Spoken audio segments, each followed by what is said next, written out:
12월 19일 새벽 예배에 오신 여러분을 주님의 이름으로 환영하고 축복합니다. 오늘 우리에게 주실 말씀을 제가 봉독하겠습니다.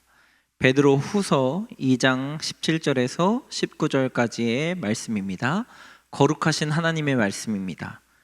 이 사람들은 물 없는 샘이요 광풍에 밀려가는 안개니 그들을 위하여 캄캄한 어둠이 예비되어 있나니 그들이 허탄한 자랑의 말을 토하며 그릇되게 행하는 사람들에게서 겨우 피한 자들을 음란함으로써 육체의 정욕 중에서 유혹하는도다. 그들에게 자유를 준다 하여도 자신들은 멸망의 종들이니 누구든지 진 자는 이긴 자의 종이 됨이라. 아멘.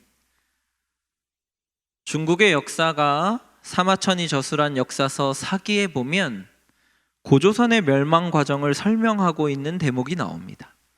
사마천은 고조선의 멸망에 대해서 한이 잘해서 이긴 것이 아니라 고조선의 내부 분열로 망한 것이다 라는 어조로 이 사건을 평가하고 있습니다. 또 고구려의 멸망 역시 귀족들과 무신들의 의견 차이로 망했다고 역사는 평가하고 있습니다. 즉 내부의 적이 외부의 적보다 무섭다는 것입니다. 내부의 결속력이 든든하면 외부의 큰 어려움은 함께 이겨나갈 수 있지만 내부의 결속이 약하고 분열이 생기면 외부의 작은 어려움에도 쉽게 무너진다는 것을 역사를 통해서 우리는 배울 수 있습니다. 교회 역사에서도 이는 증명됩니다. 외부의 핍박과 박해가 심했을 때에도 교회는 든든히 일어났고 초대교회는 세워졌습니다. 그러나 내부의 성도들의 신앙이 흔들릴 때에는 외부의 큰 핍박이 없을 때에도 교회는 와해되고 위기를 겪어왔습니다. 지금 코로나19의 상황으로 겪는 교회의 문제보다 더 심각한 것은 우리 신앙의 민낯입니다. 베드로 후서를 쓰고 있던 교회의 상황을 살펴보면 초대교회의 부흥과 영광과는 다르게 큰 위기라는 것을 알 수 있습니다. 베드로 전서가 외부로부터 오는 박해에 대한 격려와 권면이라면 후서는 내부에서 일어나고 있는 거짓 교사의 가르침과 배교, 이단 사상들에 대한 경고들로 기록되어 있기 때문입니다. 베드로는 교회가 내부의 적에 대해서 분명히 알고 그리스도인으로서 지혜롭게 대처하기를 바라는 마음으로 오늘의 본문을 쓰고 있는 것입니다. 교회를 위협하는 내부의 적의 특성은 다음과 같습니다. 먼저 그들은 물 없는 샘입니다. 이스라엘 지역에는 실제로 물 없는 샘이 많았다고 합니다. 당연히 있을 것처럼 보여지는 샘에 물이 없다는 것은 상실감과 배신감을 느끼게 합니다. 거짓 교사들의 특성이 그렇습니다. 뭔가 있는 것처럼 거창하게 말하고 꾸미는 말에 능하지만 결국 그들에게서는 물을 얻을 수 없다는 것입니다. 마르지 않는 영원한 생수는 살아계신 그리스도 예수님을 통해서만 우리에게 주어집니다. 우리는 허탄한 물 없는 샘을 주의하고 영원한 생명수를 허락하시는 그리스도를 따라야 합니다. 그러면 영원한 생수는 어떻게 얻을 수 있을까요? 마르지 않는 생수가 언급되었던 예수님과 사마리아 여인과의 대화는 결국 예배에 대한 이야기입니다.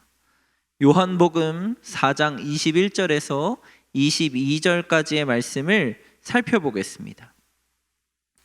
예수께서 이르시되 여자여 내 말을 믿으라. 이 산에서도 말고 예루살렘에서도 말고 너희가 아버지께 예배할 때가 이르리라.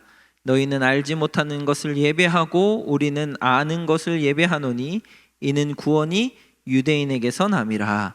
아멘.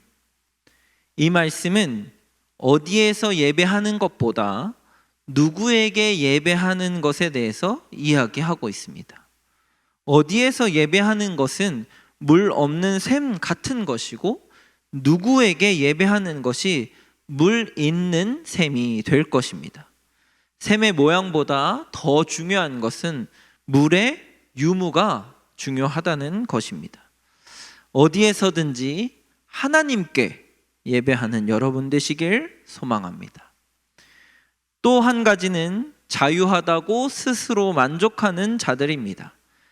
초대교회 거짓 교사들의 특징은 성경을 자의적으로 해석해서 자신의 생각에 맞추고 자유를 찾았다고 하는 것입니다. 대표적인 예가 예수님이 지적하신 대제사장들과 바리새인들의 성경 해석이었습니다.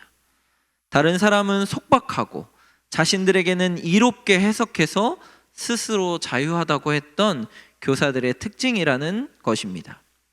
그러나 그들의 자유를 따라가다 보면 만나게 되는 것은 멸망이요 패배라는 것을 베드로 사도는 분명히 밝히고 있습니다. 디모데후서 2장 5절에 바울도 역시 이렇게 말합니다. 경계하는 자가 법대로 경계하지 아니하면 승리자의 관을 얻지 못할 것이며. 아멘. 운동선수의 진정한 자유는 경기의 룰을 따르며 승리를 취할 때입니다. 만약 자기 자신의 해석대로 경기하다 보면 심판의 제재를 받게 되겠죠. 그리스도인은 하나님의 법 안에서 말씀대로 살아갈 때에 가장 자유로울 수 있습니다. 진정한 자유를 누리는 선수는 경기의 룰을 정확히 파악하고 있을 때입니다. 진정한 자유를 누리는 그리스도인은 하나님의 말씀을 정확히 이해하고 있을 때라는 것입니다. 말씀을 자신만의 방법과 이로움으로 해석해서 스스로 자유하다 하는 자들의 가르침을 따르지 말고 하나님의 말씀에 근거한 명확한 틀에서 자유를 누리시는 여러분 되시기를 주님의 이름으로 축복합니다. 이외에도 수많은 내부의 적들이 우리를 넘어뜨리려고 우는 사자같이 노리고 있다는 것을 기억했으면 좋겠습니다. 또 이와 같은 적용은 국가나 교회에만 적용되는 것이 아닙니다. 바로 우리 한 사람, 즉 개인에게도 적용되는 것입니다. 무릇 주변의 어려움에 낭망하기보다 나 자신의 내면의 아름다움과 건강함에 집중하는 여러분 되시기를 소망합니다. 우리의 내면이 건강하고 튼튼하다면 어떤 어려움과 역경 속에서도 코로나의 위기 속에서도 넉넉히 이겨나갈 수 있을 것입니다. 말씀성 공동체 성락성결교회 여러분, 내부의 적을 막기 위해서 우리가 할 일은 너무나 명확합니다. 힘써 더욱 그리스도를 아는 것입니다.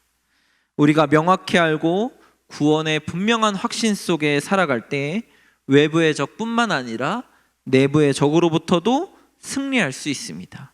오늘 하루 여러분의 삶이 승리하는 삶이 되시기를 주님의 이름으로 축원합니다.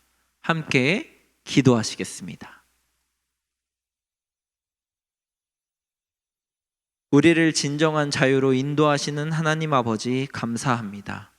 우리의 유일한 구주 되시는 예수님을 더욱 힘써 알기 원합니다. 주님을 알므로 오늘 하루 외부의 적과 내부의 적으로부터 승리하게 하옵소서. 우리를 구원하시고 영원한 샘물이며 승리자이신 그리스도 예수님의 이름으로 기도드립니다. 아멘.